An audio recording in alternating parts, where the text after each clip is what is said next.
Shirt പാൻ്റൊക്കെ അടിക്കും. എത്ര stitching charge? എത്ര? Stitching charge 600. സൂര്യൻ അമ്മേന്റെ മോനാണ്. എൻ്റെ ഇവൻ കിണർ പണിക്ക് പോയിട്ട് അവിടുന്ന് പരിക്ക് പറ്റിയതാണ് കാലിന്. ചേച്ചി വീട് കാണിച്ചു തരാൻ പറഞ്ഞിട്ട് വന്നതാണ്. അപ്പോൾ ഒരു പുഴൻ്റെ സൈഡിലാണ് അവർ താമസിക്കുന്നത്. എവിടെയായാലും കൃഷി ഒക്കെ ആയിട്ടുള്ള ഒരു സ്ഥലമാണ്. ഇതെവിടെ ചായക്കട ഉണ്ട്. ചായക്കടൻ്റെ മുകളിലൊക്കെ ഇങ്ങനെ ഇതൊക്കെ പടർന്നു പിടിച്ചിട്ട് ഇതിൻ്റെ പുറത്തേക്കുള്ള അവസ്ഥ അതാണ്. ആ പുഴയിൽ നിന്ന് മൊത്തം വെള്ളം അങ്ങോട്ട് കയറി വരും അല്ലേ. ഇവിടെ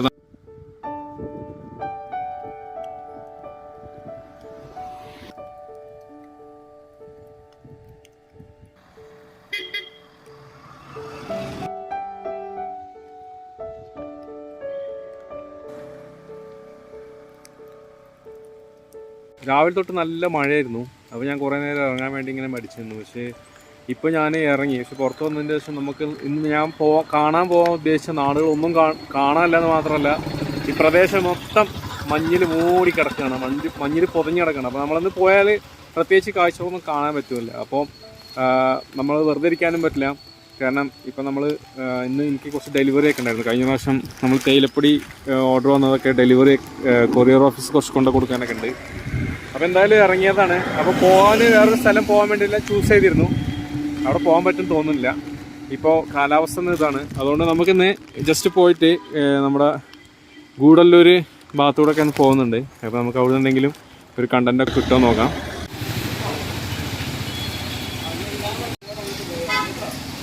ഞാൻ ഗൂഡല്ലൂർ ടൗണിലെത്തി.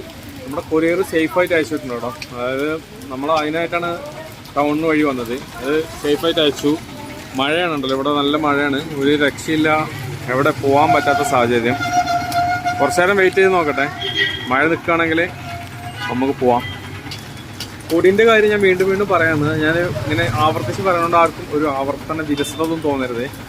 കാരണം നമ്മുടെ ജീവിതത്തിലുള്ള പ്രശ്നങ്ങളും ബാധ്യതകളൊക്കെ ഒരു ആവർത്തന വിരസത ഇല്ലാതെ നമ്മളേക്ക് ഇങ്ങനെ വന്നുകൊണ്ടേയിരിക്കല്ലേ. അപ്പോൾ നമ്മൾ ജീവിക്കാനുള്ള മാർഗ്ഗങ്ങളോടും വിരസത കാണിച്ചിട്ട് കാര്യമൊന്നുമില്ല. ബോറടിക്കണമെങ്കിൽ ക്ഷമിക്കണം കേട്ടോ. എന്തായാലും ചായപ്പൊടി ആവശ്യമുള്ള എൻ്റെ വാട്സപ്പ് നമ്പറിൽ ബന്ധപ്പെടണം കേട്ടോ. ഞാൻ അയച്ചു തരാം. മാക്സിമം നിങ്ങൾ അത് ഇഷ്ടപ്പെട്ട് കഴിഞ്ഞാൽ നിങ്ങൾ ഫ്രണ്ട്സിനും നിങ്ങളുടെ ഒരു ഫാമിലിയിലൊക്കെ ഒന്ന് സജസ്റ്റ് ചെയ്തിട്ട് നമുക്കൊന്ന് ഇമ്പ്രൂവ്മെൻറ്റ് ആക്കി തരാൻ വേണ്ടിയിട്ട് സഹകരിക്കണം. അപ്പോൾ നമ്മൾ വീഡിയോ കാണുന്നവരോട് മാത്രമേ എനിക്കത് പറയാൻ പറ്റുള്ളൂ. അതുകൊണ്ട് ഞാൻ പറയണത് ആർക്കും ഒന്നും തോന്നരുത്. ഏതായാലും ഗൂഡല്ലൂർ ടൗണിൻ്റെ ഏകദേശം ഇപ്പോഴത്തെ അവസ്ഥ അതാണ്. നല്ല മഴയാണ്, രാവിലെ തുടങ്ങിയതാണ്.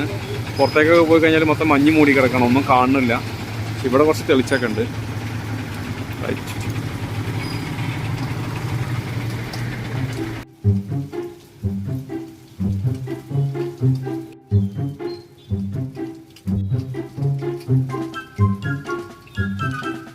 ഒരു രക്ഷയില്ലാത്ത മഴയാണ് കേട്ടോ.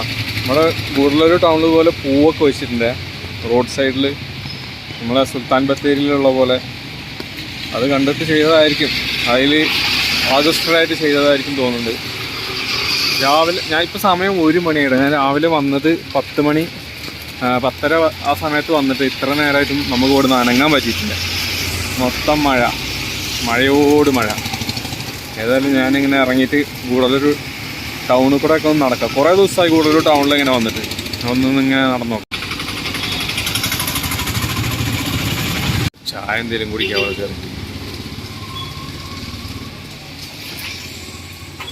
ബേക്കറിൻ്റെ ബാക്കിൽ നല്ല സീനറിയാണുള്ളത്.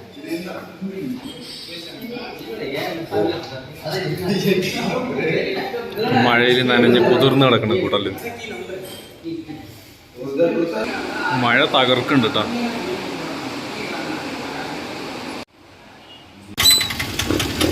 വീണ്ടും ഞാൻ മഴയത്തേക്ക് ഇറങ്ങിയിരിക്കുകയാണ്. ഇപ്പോൾ ഒരു 2 വർഷം അല്ല ഒരു വർഷത്തിൻ്റെ ഇടയ്ക്ക് 1 വർഷമായിട്ട് ഗൂഡല്ലൂർ ഭാഗത്തേക്ക് വരാത്ത ആളുകൾക്ക് ഇവിടെ വരുമ്പോൾ ഭയങ്കര ഒരു ചേഞ്ച് ഉണ്ടാവും. അതായത് ഇപ്പോൾ ഞാൻ നിൽക്കുന്നത് ബസ് സ്റ്റാൻഡിൻ്റെ പരിസരത്താണ്. ഇവിടെ ഈ സ്ഥലം ഓർമ്മയുള്ളവർക്കൊക്കെ അറിയാം, ഇവിടെ വന്നിട്ടുള്ളവർക്കൊക്കെ അറിയാം.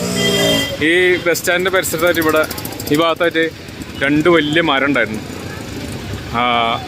നല്ല ഈ പ്രദേശം മൊത്തം നിഴൽ പരത്തിക്കൊണ്ടിരുന്ന 2 മരം, രണ്ടും വികസനത്തിൻ്റെ ഭാഗമായിട്ട് മുറിച്ചു കളഞ്ഞു.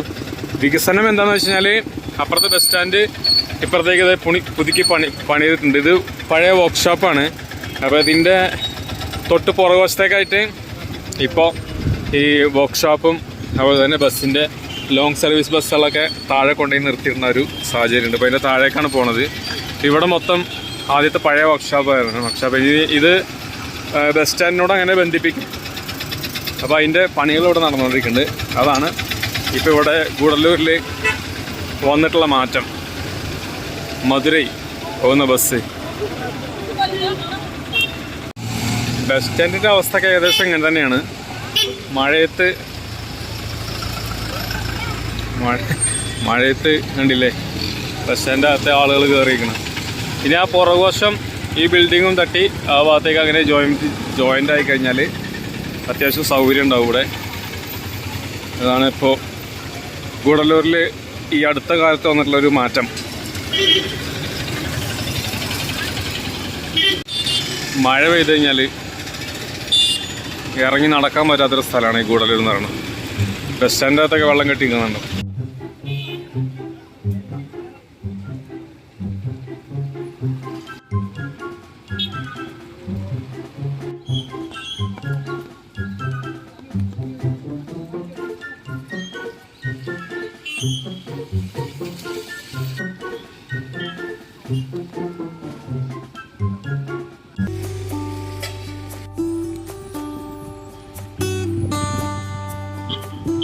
ഞാൻ ടൗണിൽ നിന്ന് ഏതായാലും പുറത്ത് ചാടി വേറെ റൂട്ടിലൂടെ ഇങ്ങനെ വന്നതാണ്. അപ്പോൾ ഞാൻ നിൽക്കുന്നത് പുത്തൂർവായിൽ എന്ന് പറഞ്ഞ സ്ഥലമാണ്. ഇവിടെ ഇതുവഴി ഇങ്ങനെ പോകാൻ നേരിച്ചിട്ടൊക്കെയാണ് ഞാൻ വന്നത്. പക്ഷെ ഇവിടെയൊക്കെ പ്രശ്നം എന്താണെന്ന് വെച്ച് കഴിഞ്ഞാൽ മഴ പെയ്തിട്ട് അവിടെ നിൽക്കാൻ പറ്റാത്ത സാഹചര്യം. പിന്നെ ഇതിൽ കൂടെ വരുന്ന വഴികളൊക്കെ നല്ല സീനിക്കാണ്.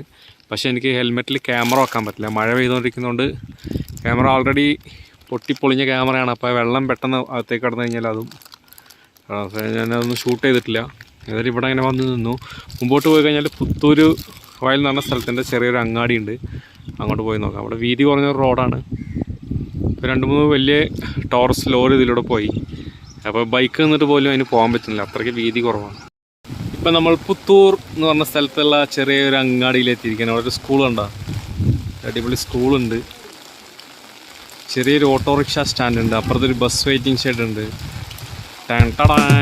ഇതാണ് പുത്തൂർ വയൽ എന്ന് പറഞ്ഞ സ്ഥലത്തുള്ള അങ്ങാടിയിലുള്ള പ്രധാനപ്പെട്ട ഒരു കെട്ടിടം. ഇത് വീടാണോ എന്താണെന്നുള്ളത് എനിക്കറിയില്ല. അപ്പുറത്ത് 2-3 കടകളും ഒക്കെ ഉണ്ട്. പക്ഷെ ഇവിടെ ആൾക്കാരൊന്നുമില്ല, മഴ പെയ്തുകൊണ്ടായിരിക്കും. മഴ ഇല്ലായിരുന്നുവെങ്കിൽ നമുക്കിവിടെ ആൾക്കാരെയൊക്കെ പരിചയപ്പെടാമായിരുന്നു. ഓട്ടോറിക്ഷ ഇവിടെ നിന്ന് തുറപ്പള്ളി കണക്ട് ചെയ്യുന്ന ഒരു റോഡുണ്ട്. അതിൻ്റെ തൊട്ടിപ്പുറത്ത് ബസ് വെയിറ്റിംഗ് ഷെഡ് ഉണ്ട്. പിന്നെ ഇവിടെ 2-3 കടകളും ഒക്കെയാണുള്ളത്.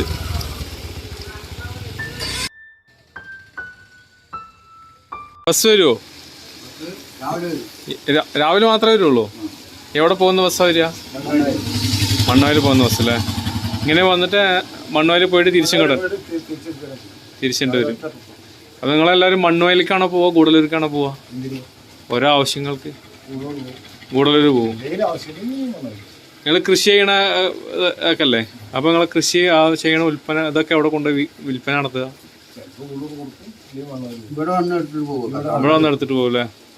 അപ്പോൾ ഗൂഡല്ലൂർ ബന്ധം കൂടുതൽ, ഗൂഡല്ലൂരായിട്ട് ബന്ധം കൂടുതൽ. ഓക്കെ. വീടോ എവിടെയാണ് വീട്? തൊട്ടടുത്ത് തന്നെ വീട് കെട്ടി തന്നെ. ഇത് ഉത്തരവാദിത്തപ്പെട്ട ആരെങ്കിലും ഒക്കെ കണ്ടു കഴിഞ്ഞാൽ ചിലപ്പോൾ എന്തെങ്കിലും നടപടി ഉണ്ടോ? അല്ല, ചെയ്യുന്ന ആൾക്കാർ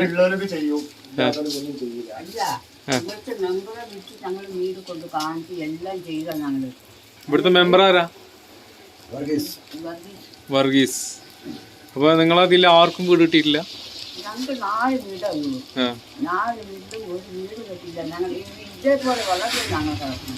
ആണോ? എവിടെ വീട്? ഇതൊന്ന് കാണിച്ചു നോക്കട്ടെ. അപ്പോൾ ചേച്ചിക്ക് വീടില്ല എന്നുള്ളൊരു പരാതി. അപ്പോൾ അവർ നമ്മളെ വിളിച്ച് കാണിച്ചു തരാൻ വേണ്ടി നിൽക്കുകയാണ്. എന്തായാലും ചേച്ചിൻ്റെ വീടൊന്നും നമുക്ക് കാണാം. ഇവിടെ തൊട്ടടുത്ത് തന്നെയാണ്. അത്ര വെള്ളം കയറി കിടക്കുകയാണ് വീട്ടിൽ. അതുകൊണ്ട് വീട് കെട്ടിത്തരുമോ എന്നാണ് ചോദിക്കുന്നത്. അപ്പോൾ നമുക്ക് ജസ്റ്റ് ഒന്ന് കാണാം. ഈ ഇവിടുത്തെ ബന്ധപ്പെട്ട ആരെങ്കിലുമൊക്കെ ഇത് കണ്ടിട്ട് അവർക്ക് എന്തെങ്കിലുമൊക്കെ ഒരു സഹായം കിട്ടുകയാണെങ്കിൽ കിട്ടട്ടെ. ആണോ? സുഹൃത്തുക്കളെ, ഞാൻ ചേച്ചീൻ്റെ കൂടെ ചേച്ചി വീട് കാണിച്ചു തരാൻ പറഞ്ഞിട്ട് വന്നതാണ്. അപ്പോൾ ഒരു പുഴൻ്റെ സൈഡിലാണ് അവർ താമസിക്കുന്നത് കേട്ടോ. അതുകൊണ്ട് മുന്നിലേക്ക് ഇറങ്ങിപ്പോയി. ശരിക്കും ആ ചേച്ചി ഭയങ്കര പ്രതീക്ഷയിലാണ് നമ്മളോട് ഇത് പറയണത്, എന്തെങ്കിലും ഒരു പരിഹാരം ഉണ്ടാവുമെന്ന് ഉള്ളൊരു പ്രതീക്ഷയിൽ. ശരിക്കും അവർക്ക് വെള്ളം കയറുന്ന ഒക്കെ ഒരു അവസ്ഥയാണ് അത്ര. വീട്ടിലേക്ക് വെള്ളം കയറുന്നു. പിന്നെ അവരുടെ പ്രശ്നങ്ങൾ പറയുമ്പോൾ ഞാൻ ശ്രദ്ധിച്ചു കരഞ്ഞിട്ടാണ് പറയുന്നത്. അത് ഭയങ്കര വിഷമം, എന്തോ പ്രതീക്ഷ.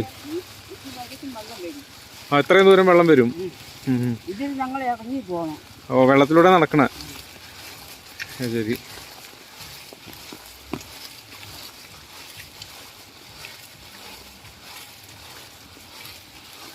ഇതാണോ വീട്?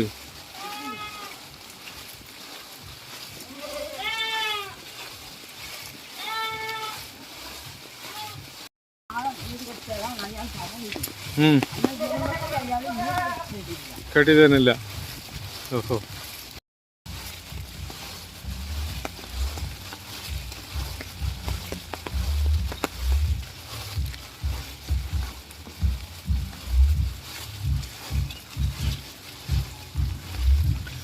സുഹൃത്തുക്കളെ, ഇവർ താമസിക്കുന്ന വീട് ഇവിടെയാണ്.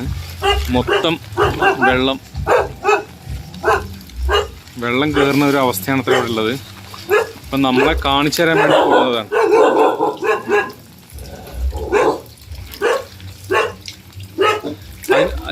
അതിനൊന്നും. അപ്പോൾ ഇതാണ് ചേച്ചിൻ്റെ വീട്. മഴ പെയ്ത് കഴിഞ്ഞാൽ വെള്ളം മൊത്തം ഇതിൻ്റെ അകത്തേക്കാന്നാണ് പറയുന്നത്. കണ്ടില്ലേ, ഇവിടെ ഇങ്ങനെ പാത്രം വെച്ചിരിക്കുന്നുണ്ടല്ലേ, ഇതിലേക്കാണ് വെള്ളം വീണത്. ഇവിടെ ഒരു പാത്രം വെച്ചിട്ടുണ്ട്. അപ്പോൾ മഴ പെയ്ത് കഴിഞ്ഞാൽ വെള്ളം മൊത്തം ഇതിൻ്റെ അകത്തേക്കാന്നാണ് പറയുന്നത്. ഇവരുടെ അടുക്കള അതാണ്. അടുക്കള എവിടെ? ആ, പൊട്ടിയിട്ടുണ്ട് അല്ലേ? ഷീറ്റ് കണ്ടോ, പൊട്ടി കിടക്കാണ് സുഹൃത്തുക്കളെ. അതിലൂടെ വെള്ളം നേരെ താഴേക്കാണ് ഒഴുകി വരുന്നത്. ഇതിൻ്റെ പുറത്തേക്കുള്ള അവസ്ഥ അതാണ്. ആ പുഴയിൽ നിന്ന് മൊത്തം വെള്ളം അങ്ങോട്ട് കയറി വരും അല്ലേ. ഇവിടെ ഇതാണ് അവസ്ഥ. പക്ഷെ ഇവരാരും ഇവരെ സഹായിക്കാനില്ല എന്നാ പറയണേ. ഇവരെ മെമ്പർ ആരാണ് വീട് കെട്ടിത്തരാന്ന് പറഞ്ഞേ? അതാ നിങ്ങളെ ഇവിടുത്തെ മെമ്പറാ? അത് ശരി. എന്താ പറയണേ? വീട് ഒരു മാസത്തിനുള്ളിൽ വീട് കെട്ടിത്തരാൻ പറഞ്ഞു. കഴിഞ്ഞ് ഒരു വർഷം കഴിഞ്ഞു. അതെ. ഇനി അയാൾ വീട് കെട്ടാൻ വന്നിട്ടില്ല, ഒന്നുമില്ല. അല്ല, അവര് അവിടുന്ന് പാസ്സായാലല്ലേ കെട്ടിത്തരാ? പാസ്സായി എത്ര? അയാള് വേറെ എന്തോ കുടിമാനം ചെയ്തിട്ടുണ്ട്, അതൊന്നും നമുക്ക് അറിയേണ്ട ആവശ്യമില്ല. പിന്നെ ഞങ്ങക്ക് 9 സെന്റ് സ്ഥലമുള്ളൂ. 9 സെന്റ് സ്ഥലം ഇവിടെ ഉണ്ടോ? ഉള്ളൂ. 4 വീടുള്ളൂ. 4 വീടിക്ക് 9 സെന്റ് സ്ഥലമുണ്ട്. അതിന് ഞങ്ങൾ 9 സെന്റ് സ്ഥലത്താണ് 4 വീടുള്ളത്. അതിന് ഞങ്ങൾ 3 വീട് വെച്ച് തന്നേക്കും. ബാക്കിയുള്ള ഇതിന് ബാത്റൂമും വീട്ടിനും കെട്ടിത്തരം പറഞ്ഞിട്ട് പറ്റില്ലായിരുന്നു. ബേക്കിൽ ഇത്രയും സ്ഥലമുണ്ട്, വീട് കഴിഞ്ഞു. അത് നമുക്ക് ചെയ്തു തന്നുകൂടാ? അല്ല, അവരെന്തേലും ചെയ്തു തരും. ഒരു സീറ്റ് ഇതാണെങ്കിൽ ടാർപ്പായി വാങ്ങി തന്നാലും മതി. ടാർപ്പായല്ല, വീട് തന്നെ നോക്കാം നമുക്ക്. അത് അവരെന്തേലൊക്കെ ചെയ്ത് തരും, സഹായിക്കും. പ്രതീക്ഷ. വീടിന്റെ അവസ്ഥയാണത്. ഇതാരാ മോനാ? മോൻ എന്ത് പേര്? സൂര്യൻ. സൂര്യൻ ഈ അമ്മേന്റെ മോനാണ്. ഇവൻ കിണർ പണിക്ക് പോയിട്ട് അവിടുന്ന് പരിക്ക് പറ്റിയതാണ് കാലിന്. അപ്പോൾ വേറെ ജോലിക്ക് ട്രൈ ചെയ്തുകൊണ്ടിരിക്കുകയാണ്. ഇപ്പോൾ ഇങ്ങനെ പരിക്കൊക്കെ പറ്റിയോണ്ട് വീട്ടിലിരിക്കുകയാണ്. അതുകൊണ്ട് വെള്ളം ഒഴുകി വരികയാണ് വീട്ടിൽ. വേറെ ആരൊക്കെ ഉണ്ട്? നിങ്ങൾ 2 പേരേ ഉള്ളൂ വീട്ടില്? ആ.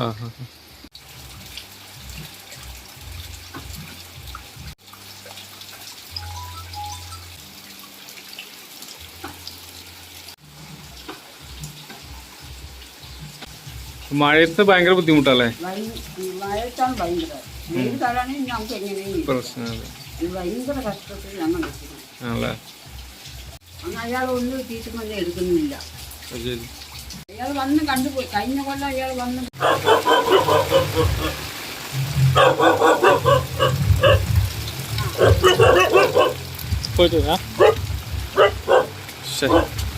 ഭയങ്കര അവസ്ഥയാണ്. ഇപ്പം ഞാൻ വെറുതെ ഒന്ന് ആ ചേച്ചിനൊക്കെ സംസാരിച്ചതാണ്. ആ ചേച്ചി ഇങ്ങനെ ഏങ്ങലടിച്ച് നമ്മൾ സങ്കടം പറയാം. അപ്പോൾ ഞാൻ ശരിയാണെന്ന് ആ ചേച്ചീൻ്റെ കൂടെ അവിടെ നിന്ന് ഇങ്ങോട്ട് കുറേ ദൂരം നടന്നു വന്നു അവരുടെ വീട്ടിലേക്ക്, വീടൊന്ന് കാണാൻ വേണ്ടിയിട്ട്.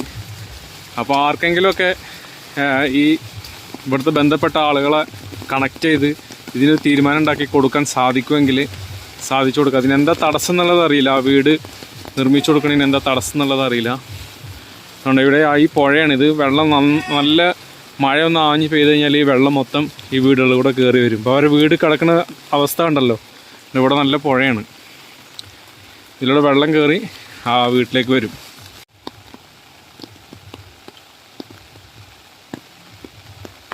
ഞാൻ അവിടെ ഒന്ന് പോയിട്ട് ചേച്ചീൻ്റെ സങ്കടങ്ങളൊന്ന് വെറുതെ കാണാൻ വേണ്ടി പോയതാണ്. അപ്പം നമുക്ക് നേരിട്ടൊന്നും ചെയ്തു കൊടുക്കാൻ പറ്റില്ല.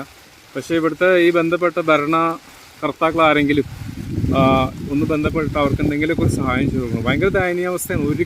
ഒരു നിമിഷം പോലും അങ്ങനത്തെ ഒരു വീട്ടിൽ നമുക്ക് രാത്രി അന്ത്യറങ്ങണതിനെ കുറിച്ച് ആലോചിച്ച് നോക്കാൻ പറ്റാത്തൊരു അവസ്ഥയാണ്. അതിൻ്റെ അകത്തേക്ക് പോയി കഴിഞ്ഞാൽ മനസ്സിലാവും. അപ്പോൾ ബന്ധപ്പെട്ടുള്ള ആളുകൾ ഈ പരിസരത്തുള്ള ആരെങ്കിലുമൊക്കെ വന്ന് അതൊന്ന് കണ്ട് അവർക്കൊരു ആശ്വാസവാക്കെങ്കിലും പറഞ്ഞു എന്തെങ്കിലും ഒരു പ്ലാസ്റ്റിക് എങ്കിലും ഒന്ന് വലിച്ച് കെട്ടിത്തന്നിരുന്നെങ്കിലും എന്നൊക്കെ അവർ സങ്കടം പറയുന്നത്. അപ്പോൾ ഞാൻ വെറുതെ ഒന്ന് പോയതാണ്. പക്ഷേ അത് അവർ കരഞ്ഞ് വലിയ പ്രതീക്ഷയോടുകൂടി പറയുമ്പോൾ നമുക്ക് തന്നെ ഒരു വിഷമം അവിടുന്ന്. ഏതായാലും ഞാൻ പുത്തൂർ വയൽ അങ്ങാടിയിലേക്ക് തന്നെ തിരിച്ചെത്തി. എന്താ ചെയ്യുക, നമ്മളൊരു വീഡിയോ ഉള്ളൊരു മൂഡിൽ വന്നതായിരുന്നു. പക്ഷേ ഇവിടെ വന്നപ്പോൾ ആ ചേച്ചീൻ്റെ സങ്കടങ്ങളൊക്കെ കണ്ടപ്പോൾ നമുക്ക് ഒരു വിഷമമായിപ്പോയി. ഇവിടെ 2 കാരണവന്മാർ വീട്ടിൻ്റെ ഉമ്മർത്തിരുന്ന് ചായ കുടിക്കുന്നു. ഇത് ഇവിടുത്തെ ഒരു സ്കൂളാണ്, ഊരാക്ഷി ഒൻറിയ തുവക്കം. നല്ല കോമ്പൗണ്ടും കാര്യങ്ങളൊക്കെ ഉണ്ട് കേട്ടോ, അടിപൊളിയായിട്ടുണ്ട്. ഇവിടെ ചുറ്റുഭാഗം കൃഷി ഏരിയയാണ്. ഇവിടെ ഇതൊന്നുമില്ല, നമ്മുടെ തേയിലത്തോട്ടങ്ങളും എസ്റ്റേറ്റുകളും ഒന്നുമില്ല. ഫുള്ള് വയലും കൃഷിയും ഒക്കെ ആയിട്ടുള്ള ഒരു സ്ഥലമാണ്. ഇതവിടെ ചായക്കട ഉണ്ട്. ചായക്കടൻ്റെ മുകളിലൊക്കെ ഇങ്ങനെ ഇതൊക്കെ പടർന്നു പിടിച്ചിട്ട് ടീ സ്റ്റാൾ അല്ലേ, ഇതാണ് ഇവിടുത്തെ ടീ സ്റ്റാൾ. പഴയ കടയായിരിക്കും വളരെ അല്ലേ. എത്ര വർഷം പഴക്കമുണ്ടാവും? 8 വർഷമായിട്ടുള്ളൂ നിങ്ങൾ? അപ്പോൾ വേറെ ആൾ ഇതിന് മുമ്പ് ഉണ്ടായിരുന്നു? വേറെ ആള് എന്തൊക്കെയാ? ചായ, എണ്ണക്കടി, പൊറോട്ട, കഞ്ഞി, അങ്ങനെയൊന്നുമില്ല, ഊണ്. ഓക്കെ. അപ്പോൾ ഇവിടുത്തെ ഒരു കടയാണ് കേട്ടോ, അത് കണ്ടില്ലേ, അടിപൊളിയായിട്ടുണ്ട്. കടൻ്റെ മുകളിൽ മൊത്തം നമ്മുടെ പാഷൻ ഫ്രൂട്ട് പടർത്തിയിട്ടിരിക്കുന്നതാണ്.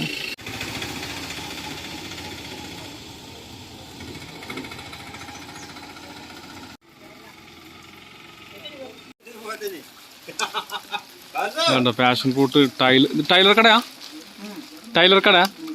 അവിടെ ചേട്ടൻ്റെ ടൈലർ കട ഉണ്ട്. അപ്പോൾ ഈ നാട്ടിലെ ഒരേ ഒരു ടൈലർ കടയാണോ? പുത്തൂരത്തെ ഒരു ടൈലർ, അതന്നെ പുത്തൂരത്തെ ഒരേ ഒരു ടൈലർ കടയാണോ എന്ന് ഞാൻ ചോദിച്ചു. നിങ്ങളെ പേരെന്താ? എൻ്റെ പേര് വാസു. പഴയ ടൈലർ ആയിരിക്കും അല്ലേ? Experience Taylor. 10-25 കൊല്ലായി. ഷർട്ട് പാൻ്റൊക്കെ അടിക്കും. എത്ര സ്റ്റിച്ചിങ് ചാർജ്? എത്ര സ്റ്റിച്ചിങ് ചാർജ്? 600-700. എന്തിനൊരു പാൻ്റ് അടിക്കാനോ? പാൻ്റ് ഷർട്ടും കൂടെ അടിക്കാൻ 700. അപ്പോൾ പാൻ്റ് ഷർട്ട് തനിച്ചനുസരിച്ച് അടിക്കുമ്പോൾ 400 രൂപ പാൻ്റ്, 300 രൂപ ഷർട്ട്. 400 രൂപ പാൻ്റ്, 300 രൂപ ഷർട്ട്. നിങ്ങൾ എവിടെ നിന്നാണ് ഷർട്ട് അടിക്കല്? ഇവിടെ? ഇത് ടൈലറാ? മൂപ്പര് ടൈലർ, നിങ്ങൾ അസിസ്റ്റന്റ്, വെറുതെ കമ്പനി കൊടുക്കാൻ വരുന്ന ആള്. അതൊക്കെ എന്താ തുണികൾ അടിക്കാൻ കൊടുത്തിട്ടായിരിക്കും അല്ലേ? അട്ടനെ കാണാനല്ല, ബ്രെഡ് മാത്രം. അതുകൊണ്ട് കഴിച്ചില്ലായില്ല, അട്ടനെ കാണാനല്ലോ. അത് ഒരു വലിയൊരു ന്യൂസ് അല്ല. കൃഷിക്കാരന് കട്ട അടിക്കാതെ പിന്നെ ആരെ അട്ട അടിക്കുക? നമുക്കിവിടെ പരിസരത്ത് അങ്ങോട്ടും ഇങ്ങോട്ടൊക്കെ പോയിട്ട് കാണാൻ ഒരുപാട് സ്ഥലങ്ങളൊക്കെ ഉണ്ട്. പക്ഷേ ഇപ്പോഴത്തെ സാഹചര്യം നമുക്ക് പ്രതികൂലമാണ്, നല്ല മഴയാണ്. അതുകൊണ്ട് നമുക്ക് മുന്നോട്ട് പോകാം. ഇവിടെ സ്ഥലത്ത് മണ്ണുവയലെന്ന് തോന്നുന്നു, അവിടെ കുറേ ആളുകൾ ഉണ്ണാവൃതം ഇരിക്കണം, നിരാഹാര സത്യാഗ്രഹം. ഇവിടെ കാട്ടാൻ ഇറങ്ങിയിട്ട് വീടും ഇതൊക്കെ നശിപ്പിക്കണം. അതിന് പ്രതിഷേധമായിട്ട് ഇരിക്കുന്നുണ്ട്. അവിടെ നിന്ന് പോയി നോക്കാം. ഇവിടുത്തെ ജനങ്ങളുടെ ജീവിതം പുലരുന്നത് പോലത്തെ കൃഷി സ്ഥലങ്ങളാണ്. കണ്ടില്ലേ, ഇവിടെ ഉണ്ട്. ആ ഭാഗത്തേക്ക് കവുങ്ങുണ്ട്, അതുപോലെ ഈ ഭാഗത്തേക്കുണ്ട് വാഴ. ഇങ്ങനെ പല കൃഷികളും, അതായത് ഈ പ്രദേശങ്ങളിൽ സാധാരണ കൃഷി ചെയ്യുന്ന എല്ലാ ഐറ്റംസ് കൃഷിയും ഇവിടുത്തെ ജനങ്ങൾ ചെയ്യുന്നുണ്ട്. ഇവിടെ ഒരു വീടുണ്ട്, അത് വീട് പൊട്ടി പൊളിഞ്ഞു പോയതാണ്. അതിൻ്റെ ഒരു 10% മാത്രം, ഒരു റൂം മാത്രം നിലനിർത്തിയിട്ടുണ്ട്. അതിന് നല്ലൊരു പൂട്ടൊക്കെ ഇട്ട് പൂട്ടിയിട്ടുണ്ട്. അതിൻ്റെ അകത്ത് എന്താണെന്നുള്ളത് അറിയില്ല. പക്ഷേ അത് മാത്രം അതിൻ്റെ അകത്ത് എന്താ കൃഷി സാധനങ്ങളോ മറ്റൊക്കെ എന്തായിട്ട് ഷെഡായിട്ട് ഉപയോഗിക്കുന്നതായിരിക്കും. പിന്നെ അതിൻ്റെ അപ്പുറത്തേക്ക് പാവൽ ഒക്കെ ഇട്ടിട്ടുണ്ട്. അതിന് പന്തലിട്ട് കൊടുത്തിട്ടുണ്ട്. അതിന് മോട്ടറിൻ്റെ ഒരു ഷെഡുണ്ട്. ഇതൊക്കെയാണ് നമുക്ക് ഇവിടുന്ന് കാണാൻ പറ്റിയ കാഴ്ചകൾ. ഇതിൻ്റെ ഉള്ളിലേക്ക് പോയി കഴിഞ്ഞാലൊക്കെ ഇത് തന്നെയാണ് നമുക്കുണ്ടാകും. അതിൻ്റെ അപ്പുറത്തേക്കൊക്കെ ഉണ്ട് ഇഷ്ടംപോലെ സ്ഥലം, എല്ലാം കൃഷിയാണ്.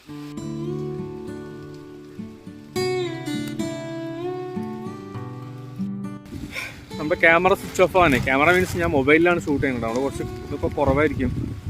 പിന്നെ ഞാൻ നിരാഹാര സത്യാഗ്രഹം ഇരിക്കുന്നില്ല. അങ്ങോട്ട് പോകാമെന്ന് ചോദിച്ചു നോക്കുമ്പോഴത്തേക്ക് ഇത് ഓഫായി പോകാനുള്ള സാഹചര്യമാണ്. ഒരു പ്രാവശ്യം ഓഫായി. ഞാനിപ്പോൾ വീണ്ടും ഒന്നിങ്ങനെ അഡ്ജസ്റ്റ് ചെയ്തിട്ട് ഇത് ലാസ്റ്റ് ഒന്ന് വൈൻഡപ്പ് ചെയ്യാമെന്ന് വിചാരിച്ചിട്ടാണ്. അപ്പോൾ ഈ വീഡിയോ ഞാനിവിടെ അവസാനിപ്പിക്കുകയാണ്. അപ്പോൾ എന്തായാലും ഈ പരിസരത്തുള്ള ഏതെങ്കിലും ലോക്കൽ നേതാക്കന്മാർ, പൊളിറ്റിക്കൽ ഇൻഫ്ലുവൻസ്, എന്തെങ്കിലുമൊക്കെ അധികാരമുള്ള ഒരാൾ ആരും ചേച്ചീൻ്റെ കാര്യം ഒന്ന് പരിഹരിക്കണം. കാരണം നമുക്കിന്നിപ്പോൾ വീഡിയോ എടുത്തതിൽ നമുക്ക് കണ്ടതിൽ ഒരു സങ്കടം തോന്നിയ ഒരു വിഷയം ആ ഒരു ചേച്ചീൻ്റെ വീടിരിക്കുന്ന അവസ്ഥയാണ്. അപ്പോൾ അത് ഈ ലോക്കൽ നേതാക്കന്മാർ ആരെങ്കിലും ഇടപെട്ടിട്ട് അവർക്ക് എന്തെങ്കിലും ഒരു പോളിത്തീൻ ഷീറ്റെങ്കിലും വലിച്ചു കെട്ടി ആ മഴവെള്ളം നാട്ടേക്ക് കടക്കാതെ ഇരിക്കാനുള്ള ഒരു സംവിധാനം ചെയ്ത് കൊടുക്കാനുള്ള ഒരു പവർ കാണിക്കണം. പിന്നെ ഞാൻ വീഡിയോയുടെ അവസാനിപ്പിക്കുന്നു. നമുക്ക് നെക്സ്റ്റ് വരുന്ന എപ്പിസോഡുകളിൽ പുതിയ പുതിയ സ്ഥലങ്ങളിലേക്കൊക്കെ പോകാം.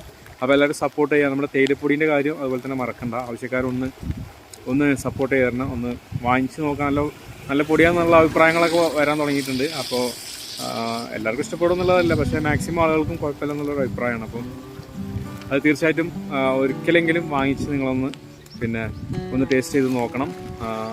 അപ്പോൾ സപ്പോർട്ട് ചെയ്യുക. അപ്പോൾ നമ്മുടെ വണ്ടിയൊക്കെ ഇവിടെ ഇങ്ങനെ നനഞ്ഞ് കുതിർന്ന് നിൽക്കുകയാണ്. ഞാൻ ഈ ഒരു പറമ്പിൽ വെച്ചിട്ട് വീഡിയോ അവസാനിപ്പിക്കുന്നു. നെക്സ്റ്റ് വീഡിയോയിൽ കാണാം. Bye bye.